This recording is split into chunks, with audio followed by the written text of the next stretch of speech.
안녕하십니까. 한국화학연구원의 김상준입니다. 먼저 2022년 과학난제도전 융합연구개발사업에 발표를 할 수 있게 돼서 큰 영광으로 생각합니다. 저희가 오늘 난제로 드리는 내용은 고용량의 수소를 어떻게 하면 쉽고 안전하게 활용할 수 있을까에 관한 것이고요.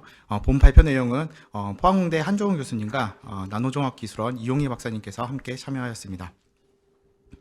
자, 기후환경 이슈는 저희와 동떨어져 있는 그런 문제가 아니라 저희 삶에 직접적으로 영향을 줄 수 있는 재앙과 같은 큰 이슈입니다.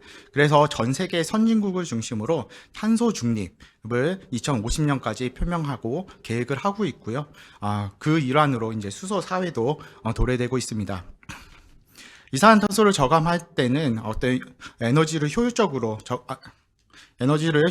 저감을 하거나 해서 이산화탄소를 줄이거나 아니면 캡처를 통해서 저감을 할 수가 있지만, 근본적으로 에너지 캐리어를 바꿔서 신재생 에너지와 수소와 같은 것을 사용한다면 보다 더 근원적으로 탄소 중립에 이바지할 수 있습니다.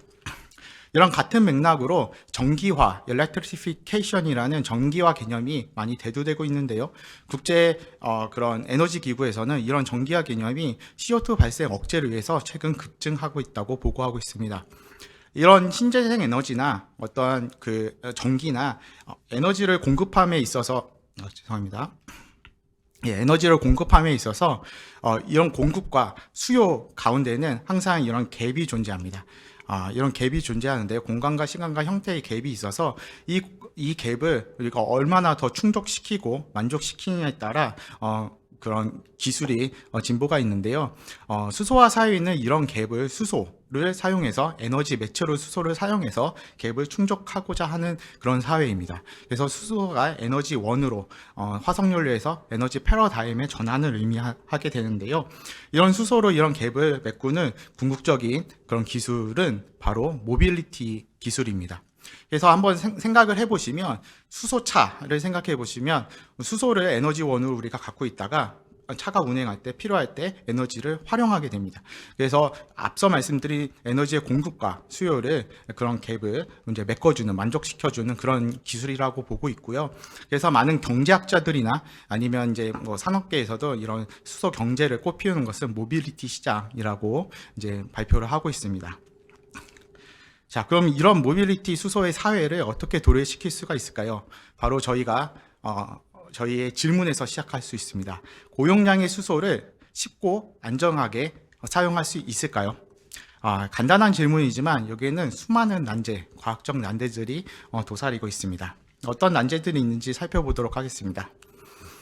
먼저는 수소는 이 세상에서 가장 가볍고 밀도가 낮은 기체로서 이런 기체를 우리가 고용량으로 담아내기에는 너무나 많은 난제가 있습니다. 그래서 DOE라고 불리는 미국의 에너지 부인데요. 지금까지 나온 수소의 흡착제와 그 수소와 화합물을 다 조사를 했는데, 보시다시피 그 상온연료에서 고용량의 수소, 즉 6.5 웨이스 퍼센트 이상을 저장시킬 수 있는 기술은 현재까지 존재하지 않고요. 브랭크 기술입니다. 그래서 저온 용역을 상온으로 이끌어야 되고요. 상온에 있는 것들을 이제 고용량으로 만들어야 됩니다. 두 번째 난제는 안전성 이슈가 있습니다. 그래서 이 사진에서 보시다시피 이거는 이제 현대의 넥소차의 차체 밑 부분인데요. 지금 상용화되어 있는 기술은 700바의 압축 수소를 가지고 이렇게 수소를 공급해서 연료전지로 수소차를 운행하고 있습니다. 하지만 압축 수소를 사용했을 때는 압축기를 활용한다던가 튜브 트레일러로 이동을 시켜야 되는 많은 한계점이 있습니다. 특히 안정성에 대한 이슈가 대두되고 있는데요. 저희의 인식에서는 수소하면 수소폭탄을 많이 생각하기 때문에 수소 발전소가 우리 동네에 들어온다고 하면 많은 갈등이 있고요. 사실 얼마 전에 보시다시피 도로에서 수소 트레일러가 이렇게 화재 사고가 난 적도 있습니다. 그래서 이게 이제 밀폐된 공간에서 사고가 나타나면 큰 그 재앙으로, 화재로 번져질 수도 있었을 것 같습니다. 그래서 이런 수소의 압축 저장 방식은 좀 세계적으로 지향하고 있는 그런 기술입니다. 그럼 앞서 말씀드린 수소를 우리가 원할 때 에너지원으로 사용을 해야 되고요. 그다음 안정하게도 보관을 해야 되는데 여기에는 많은 난제가 있습니다. 그래서 수소를 우리가 저장하는 방식으로는 여기 보시다시피 물리적 흡착, 그래서 반데르발스 포스로 이렇게 물리적 흡착을 하는 방법인데요. 사용하기에는 되게 편합니다. 하지만 고용량으로 이제 그 저장을 할 수 없게 되고요. 아니면 수소 기체를 이렇게 해리시켜서 수소와 화합물을 만들어서 저장하는 방법이 있습니다. 매우 안정한데요. 사용하기에 매우 불편합니다. 그래서 둘과는 트레이드 오프 관계이고요. 이를 위해서 상온에서 어떻게 하면 수소를 저장하고 또한 활용할 수 있을지 많은 세계적인 연구자들이 연구를 진행 중에 있는 상태입니다. 그럼 이런 것이 왜 과학적 난제인가? 과학적으로 조금만 더 깊이 살펴보도록 하겠습니다. 먼저 물리적 흡착입니다. 물리적 흡착은 앞서 말씀드린 대로 런던 디스퍼슨에서 반데르발스 포스로 그냥 수소 분자가 표면에 이제 흡착하는 것인데요. 이것이 77K 같은 절대 온도에서 상당히 낮은 온도에서는 그게 가능하지만 이게 상온 영역에서는 그 흡착 에너지가 물리적 흡착은 4에서 7kJ/몰밖에 되지 않기 때문에 최소한 20kJ/몰 정도가 필요해야 상온에서 흡착을 할 수가 있습니다. 이 말은 상온에서 물리적으로 수소를 흡착할 수 없는 한계가 있다는 것입니다. 화학적 수소 흡착의 한계를 살펴보면 앞서 말씀드린 대로 화학적으로 수소를 이렇게 저장하기 위해서는 수소 분자를 해리시켜서 수소와 화합물을 만들게 되고 또 필요할 때는 수소를 다시 꺼내서 쓰는 이런 가역적인 방식으로 활용을 해야 되는데 보시다시피 이런 메탈 하이드라이드 같은 경우에는 수소를 우리가 사용하고 빼낼 때 많은 열, 에너지가 필요합니다. 그래서 수소를 우리가 에너지원으로 이렇게 저축했다가 사용하고 싶은데 그 저장과 방출할 때 보다 더 많은 에너지가 들기 때문에 많은 한계가 있는 것이 사실입니다. 예, 마지막으로는 볼륨 대비 수소를 저장하는 것에 대한 한계인데요. 이게 앞서 보여드린 이 사진에서 보시다시피 수소 모빌리티에서는 수소의 부피 대비 저장 용량이 되게 중요합니다. 왜냐하면 모바일 비에크 같은 경우는 보시다시피 레이아웃이 짜져 있기 때문에 얼마나 작은 부피 대비 수소를 저장할 수 있냐가 매우 중요한데요.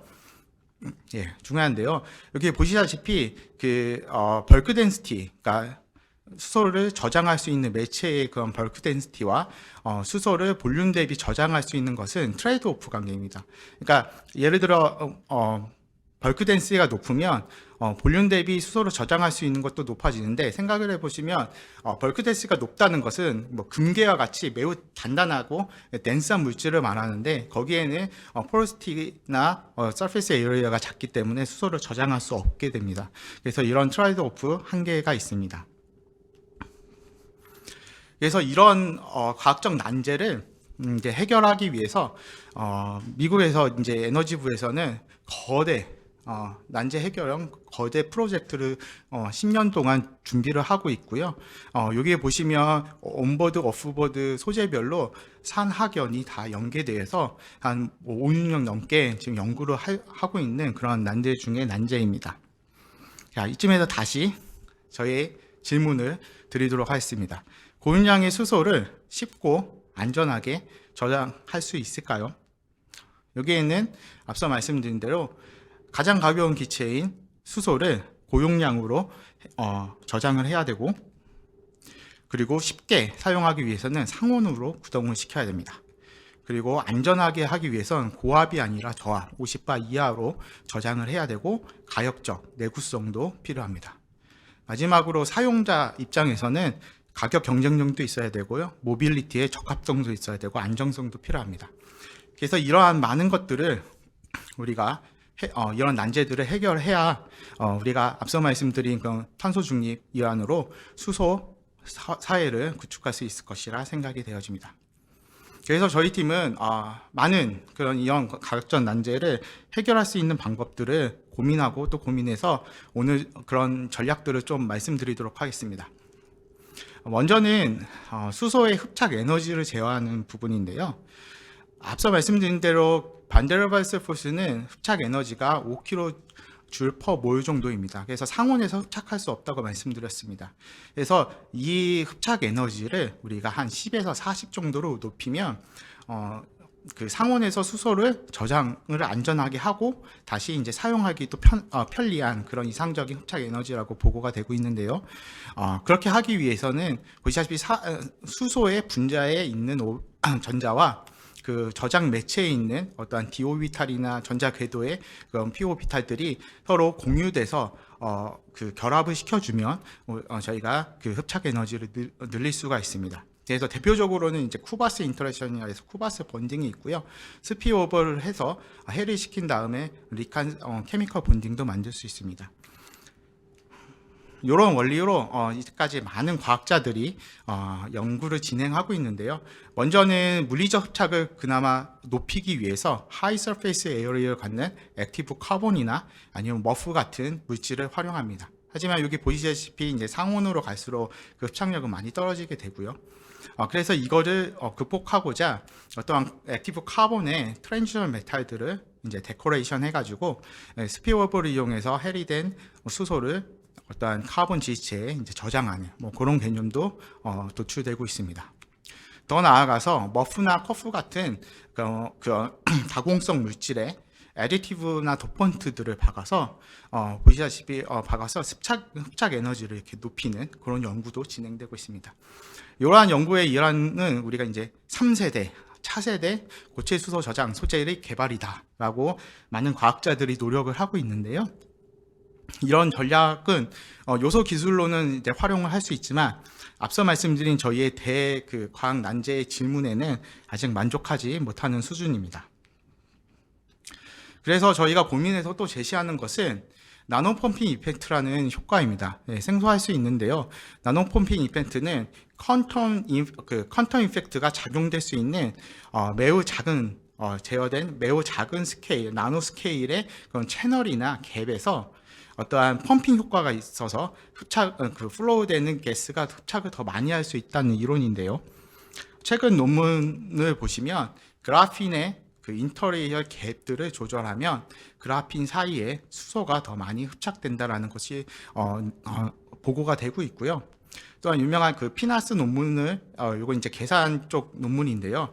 외부 압력이 5메가파스칼일 때 그라핀 갭을 6, 7나노로 컨트롤을 하였더니 인터널에서 걸리는 프레셔는 한 2, 30배가 높은 200이 넘는 압력이 걸리고요. 나노 펌핑 이펙트 효과이죠.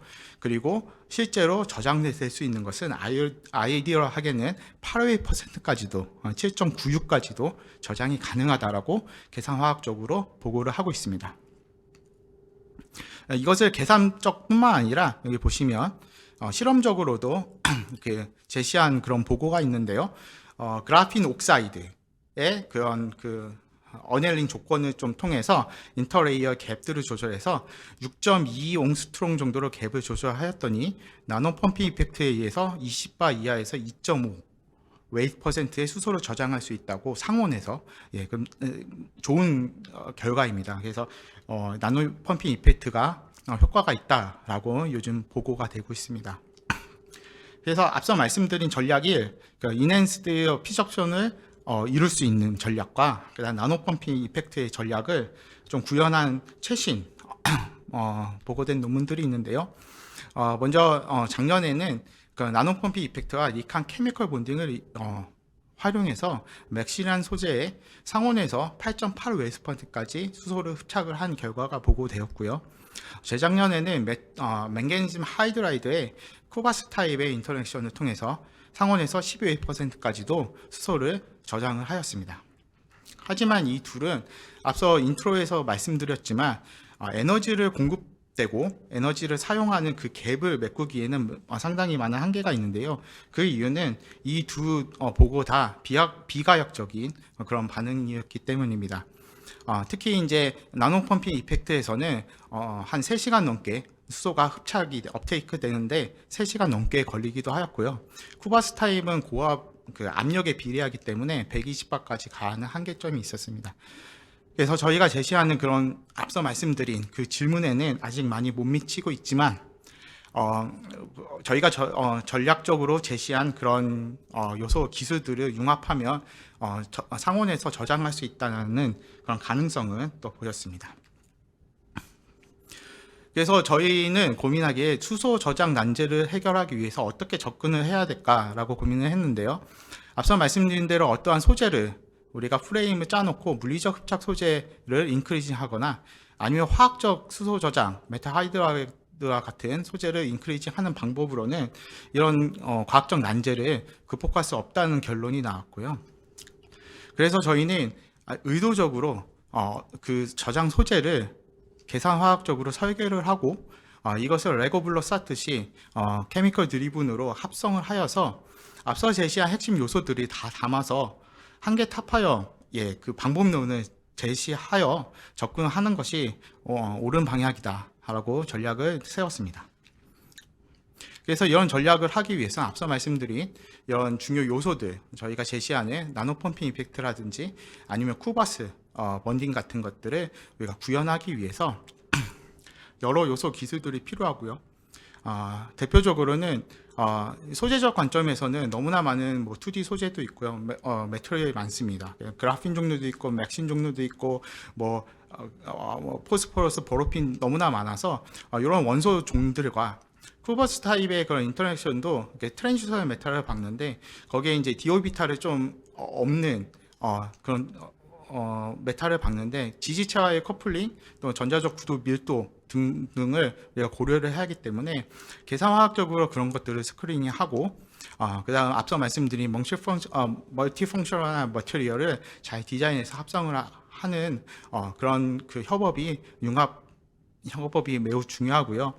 그리고 심도 있는 그런 분석을 통해서 그 소재가 진짜로 합성되고 물성이 어떤지도 보아야 할 것입니다. 그래서 지금부터는 저희가 했던 그 가능성이 있었던 그런 선행 연구 결과들을 좀 설명해 드리도록 하겠습니다. 먼저는 다공성 2D 소재를 합성한 것인데요. 카바이드 종류의 그런 2D 현상은 앞서 말씀드린 요소 기술을 그 전략들을 담을 수 있는 소재인데요. 거기에서 더 나아가서 우리가 버티컬리 포워드를 나노 포워드를 이렇게 이렇게 형성할 수 있었습니다. 이렇게 되면 물리적 흡착도 증대시키고 앞서 말씀드린 것처럼 갭으로 이 인터레이어 갭 사이로 수소가 나노 펌핑되어 들어갔을 때 훨씬 그 시간을 단축하고 더 용이하게 흡착을 할 수 있는 구조라고 생각이 되어집니다. 두 번째는 앞서 말씀드린 그런 요소기들을 좀 구현을 해보았습니다. 프리스틴한 머티리얼보다 저희가 갭을 조절하였더니 어떠한 수소 저장 용량이 더 늘어났고요. 거기다가 더 나아가서 어떠한 이종의 펑셔널 그룹들을 트랜지션 메탈들을 조정을 하였더니 어떠한 수소 저장 능력이 향상됨을 요소 기술들이 워킹을 하는 것을 또한 보았습니다. 마지막으로 약간 기반 기술들인데요. 앞서 말씀드린 대로 쿠바스 인터랙션을 극대화시키기 위해서는 어떠한 메탈릭한 싱글 아톰을 어떠한 매체 안에 잘 고르게 분포시켜야 되는데요. 저희는 이제 열충격의 효과를 인해서 어떤 얼로이 타입이나 아니면 이제 싱글 아톰에 대한 원소들을 잘 제어할 수 있는 기술들을 확보하였고요. 그리고 앞서 계속 말씀드렸지만 저희의 궁극적인 목적은 단순히 그냥 파우더에서 저장 용량을 확보하는 것이 아니라 진짜 실용적, 프랙티컬한 쪽으로 나아가기 위해서 어떠한 수소 평가하고 연속 반응을 해서 정말 이게 프랙티컬하게 가능한지를 보는 것이 목적인데 그러한 기반 기술들이 이미 확보가 되고 있고요. 그리고 파우더 타입이 아니라 어떠한 제형화 기술, 그래서 수소의 그런 저장 소재들이 필름 형태나 모노리스 형태로 사이클 특성도 보고 모듈화를 할 수 있는 그런 기반 기술들을 갖추었습니다. 그래서 앞서 말씀드린 대로 이거는 한 기관에서 할 수 있는 것이 아니기 때문에 스템 같이 융합 연구가 필요하고요.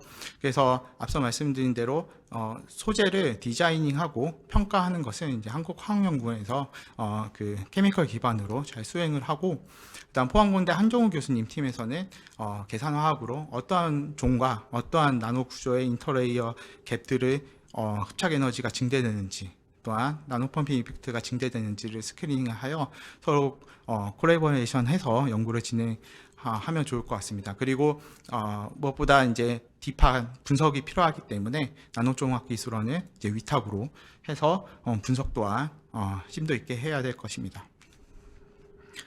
예, 기대 및 파급 효과입니다.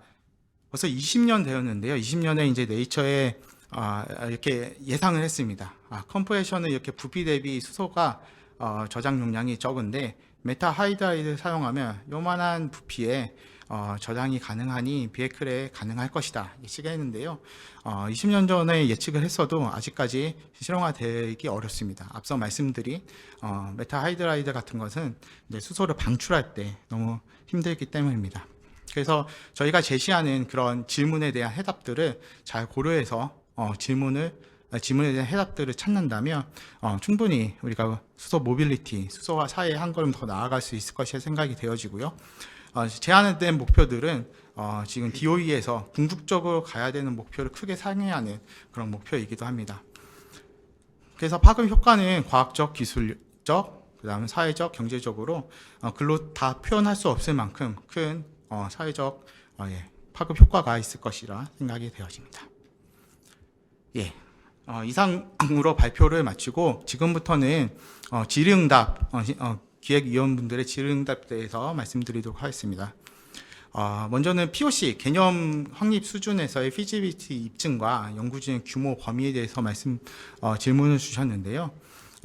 좀 중복되긴 하지만 앞서 말씀드린 대로 그런 멀티펑셔널한 그런 수소 저장체를 의도적으로 합성하고 평가하는 것들을 이제 화학연구원에서 주도적으로 하고요. 그다음 그 밑바닥이 되는 기저의 그런 원리나 또한 설계 어떤 종으로 어떻게 설계를 해야 될지는 이제 계산화학을 통해서 한정우 교수님 팀에서 포스텍 한정우 교수님 팀에서 이제 함께 협업을 하기로 했습니다. 그래서 1단계 2년 동안은 TR의 한 2에서 4 정도 원천 기술 정말 상온에서 저희가 원하는 수준의 수소를 저장할 수 있을지 원천 기술을 확보하고요. 2단계에 나아가서는 저희가 이제 기업과 업체, 민간 업체들과 협업을 하여서 실용화 측면도 이제 연구를 진행을 하면 좋을 것 같습니다. 두 번째 질문은 산학연 연계를 어떻게 할 것인지와 그다음 상용화 가능성이 있는지에 관한 질문인데요. 공교롭게도 저희 한국화학연구원 환경자원연구센터에서는 현대자동차의 온보드용 수소 저장체에 대해서 민간 수탁을 진행을 한 경험이 있고요. 그다음 이수화학에서도 그 수소 저장체를 개발을 하고 민간 업체와 협업을 하고 있습니다. 그래서 실제로 저희 연구원에서는 실용적인 측면에서 온보드나 어떠한 사회에 수소화 사회에 기여할 때 수소 저장 및 시스템이 어떠한 요건을 가져야 되는지 경험적으로 많이 알고 있습니다. 그래서 이런 것들을 활용을 할 예정이고요. 그래서 이미 산학연이 연계돼서 이제 연구를 수행하고 있고요.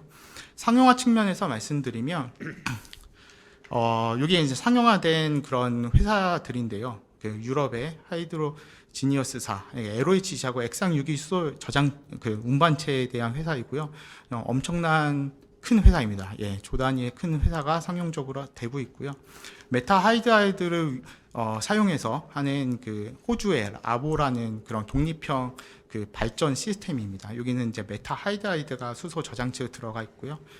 여기는 이제 지게차에서 컴프레셔 수소가 아니라 메타 하이드라이드로 상용을 하고 있습니다.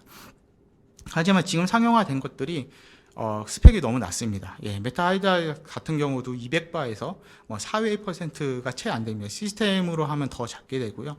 여기도 마찬가지고요.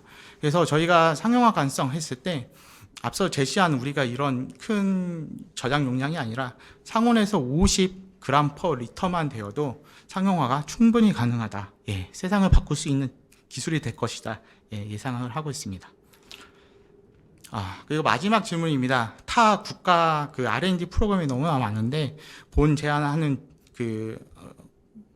난제 기술과 어떠한 차별성과 수월성이 있는지에 대한 질문인데요. 예, 맞습니다. 저희가 20년 동안 좀 조사를 했는데 수소 관련해서 정부 부처의 과제가 20년 동안 한 4천여 건이 많이 나왔습니다. 그리고 기술 개발 영역도 에너지 자원이나 화공, 재료, 화학, 기계 다 복합해서 융합적으로 하고 있는데요. 예, 그래도 기술이 계속 발전되고 있는 상황이죠. 조금 더 구체적으로 살펴보면 작년이죠. 미래수소 원천기술 개발 사업을 해서 과기부에서 다공흡착 소재 개발이라고 이제 과제가 론칭되었고요. 여기는 이제 물리적 흡착 기준으로 이제 RFP가 나왔습니다. 올해 나온 것은 수소 저장 합금, 그렇죠. 메타 하이드라이드 쪽에서 나왔고요. 여기는 이제 합금 기준입니다. 그래서 앞서 계속 과학적 난제를 설명드릴 때 어떠한 물리적 흡착의 한계 아니면 화학적 흡착의 한계를 말씀드렸습니다. 그럼 한계는 이런 프레임을 소재적 프레임을 정해놓으면 그 한계는 분명하기 때문에 과학적으로 연력학적으로 저장이 될 수 없기 때문에 보시다시피 6년 기간 동안 0도시 200기압 4%, 이것도 되게 챌린징합니다. 물리적 흡착으로 바라본다면. 하지만 이렇게 소재가 정해진 상태에서 과제가 계속 도출되고 있고요. 그 다음에 액상 유기 수소 저장체라는 거 픽스돼서 나오고, 아니면 산업부에서는 그 컴프레셔 쪽, 압축 수소 쪽에서 실증 단계로 많이 나오고 있습니다. 저희는 계속 말씀드렸지만 이 질문, 고용량의 수소를 쉽고 안전하게 사용할 수 있을까라는 이 대명제를 놓고 어떠한 프레임적인 것을 생각하는 게 아니라 의도적인 설계를 가지고 계산화학과 어떠한 합성 기술을 통해서 이런 것들을 구현해보자. 그래서 아까 말씀드린 전략적 그 해결 방법들, 나노 펌핑 임팩트라든가 코바스 인터랙션, 실용적인 부분, 하이 서페이스 에어리어에 대한 소재들을 잘 이제 융합해서 해보자라는 것이 저희의 차별성과 수월성이 되겠습니다. 예, 발표를 들어주셔서 감사합니다. 네, 감사합니다. 아주 성실하게 질문에 대한 답변을 정리해 주셔서 감사드리고요. 한 두세 개 정도 온라인으로 질문 주신 것과 이제 제가 준비했던 질문으로 마무리하겠습니다. 일단 그 스코프 문제인데요. 지금 굉장히 많은 것을 하시겠다고 내놓고 계신데, 첫째 질문은 분명히 화연에서 이쪽 분야를 연구를 많이 하신 것으로 보이거든요. 그러면 그동안 몇 년 동안 뭐 몇 억 정도의 어느 정도의 그 과제를 이미 했고, 그러면 앞으로 하는 것에 대해서 어느 정도로 그 연구비가 필요해서 뭐를 달성하겠다. 이게 좀 불분명하거든요. 예, 한번 답변 주시겠습니까? 편하게. 예, 알겠습니다. 저희 화학연구원은 정부 출연 기관이고요. 정부 출연 기관에서는 기관 고유 사업이 있습니다. 그 기관 고유 사업은 한 세부 과제가 한 54억, 연간 54억 정도가 돌아가고 있는데요. 여기는 단순히 수소 저장만 있는 것이 아니라 어떠한 부생가스도부터 수소를 저장하고 어떻게 또 질문은요. 김상준 박사님께서 지금까지 수소에 대해서 하신 몇 년을 하셨으며 어느 정도의 연구비를 쓰셨는지만 답변하시면 됩니다. 예. 그래서 그런 취지에서 저희가 조금은 형태는 다르지만 수소 저장 합금을 제가 한 2년 정도 준비를 했고요. 현재는 기간 보유 사업에 인볼브해서 거기서 연구를 진행하고 있습니다. 그래서 연구비가 한 어느 정도? 저희가 지금 한 3, 4억 정도는 하고 있습니다. 그러니까 개인당 한 2, 3억은 하고 있습니다. 그런 거에 비해서는 지금 굉장히 업적이 많거든요. 이제 아시는 바와 같이 지금 이 난제 과제는 45억이거든요, 맥시멈. 그것도 4년. 거기에 맞춰서 스코업이 맞아야 된다고 보는 거고요. 그 다음에는 그 DOE 알파-E에서 하이드로전 샷을 아시잖아요. 하이드로전 샷, 선샷, 문샷처럼 하이드로전 샷을 작년 6월에 공포를 하고 그 로드맵을 보면 혹시 비교를 해보셨습니까? 지금 제안하신 내용을 비교를 해보셔서 왜 미국의 하이드로전 샷에서 이쪽 파트를 빼고 아니면 어디까지 왔는지 그걸 한번 확인해 주시는 게 좋을 것 같거든요. 확인해 보셨나요? 그건 아직 확인을 못 해봤습니다. 그러니까 그래서 이제 난제라는 건 오늘 지금 새로 지금 주신 내용은 쿠바스 바인딩과 나노 펌프 이펙트를 활용해서 수소 저장하는데 다국성 2D 소재 개발이 좋다라고 이제 말씀을 하시면서 이러한 차별성, 그러니까 여기서 똑같은 질문이 너무 큰 거 이것저것 하겠다는 게 아니라 어떤 한 부분을 딱 잘라서 이 난제 과제에서 요거는 아무도 못 푸는 문제를 우리가 풀겠다라는 게 지금 스코프에 문제가 좀 있다라고 지금 지적을 하고 있거든요. 예. 예, 그래서 거기에 대해서 답변을 주시면 좋을 것 같아서 예를 들어 수소 저장을 위해 다차원 구조 기반 다공성 소재 개발한다고 제안한 2D 소재 개발과 차별성이 무엇인지 예, 아주 스페시픽한 질문이 나왔거든요. 이해되셨나요? 예, 이해됐고요. 그러니까 사실 제가 지금 이 자리의 발표는 세미나 발표로 이해를 하고 어떠한 과제 선정 발표라고 생각은 안 하고 있습니다. 그래서 저희가 예, 그래서 제가 질문 드린 거예요. 예, 난제를 지금 도출을 해서 해결 방안과 전략들을 저희 고민한 만큼 이제 드린 거고, 그 다음에 그런 RFP 작업들이 들어가는 걸로 알고 있어서 그런 것들은 준비는 하지 않았던 것은 맞습니다. 하지만 질문이 들어왔으니까 질문을 드리면 지금까지 일단 스페시픽적으로 보면 앞서 계속 말씀드린 것처럼 DOE도 마찬가지고 정부 과제도 마찬가지고 수소 저장 매체를 할 때 어떠한 소재적 관점을 픽스해 놓고 접근하는 방법들이 많았습니다. 그런 거에 있어서는 한계가 있었고, 요소 기술로 최신 논문들도 제가 말씀을 드렸지만 거기는 앞서 말씀드린 그 해결 전략들을 한두 가지만 사용할 수 있고, 이거에 대한 전체적인 설계와 안정성 문제에 있어서 전체적으로 이렇게 숲을 보며 그 접근한 방법은 아니라고 생각합니다. 그래서 저희가 포스텍의 한정호 교수님과 저희 화연이 합성을 잘하는 팀, 그다음 계산화학을 잘하는 팀이 구조적 설계도 들어가고 그냥 원소적으로 갭들과 어떤 압력 차이, 흡착 에너지를 계산하는 팀과 합성을 잘하는 팀이 융합이 돼서 애초부터 프레임을 정하지 않고 스페시픽하게 어떠한 소재를 설계를 해보자라는 것이 이번 발표의 취지였고요. 그러기 위해서는 처음부터 지금 장황하게 이제 그런 실용화 측면까지 보았는데, 일단 제일 중요한 거는 이 소재가 진짜로 상온에서 수소를 많이 흡착할 수 있는지, 그런 소재를 먼저 원천 기술을 보는 것이, 가능성을 보는 것이 난제 해결의 시발점이라 생각이 들어서 그거를 중심적으로 오늘 발표를 드렸습니다. 예, 답변 감사드리고요. 네. 우리 공개 세미나의 목표가 바로 그런 거거든요. 예, 공개 토론을 통해서 내로다운하고 어떤 수렴을 하고자 하는 것이기 때문에 예, 그렇게 이해해 주시면 좋겠고요. 예, 답변을 잘해 주셔서 다시 한번 감사드리고 이상으로 마치겠습니다. 네, 감사합니다.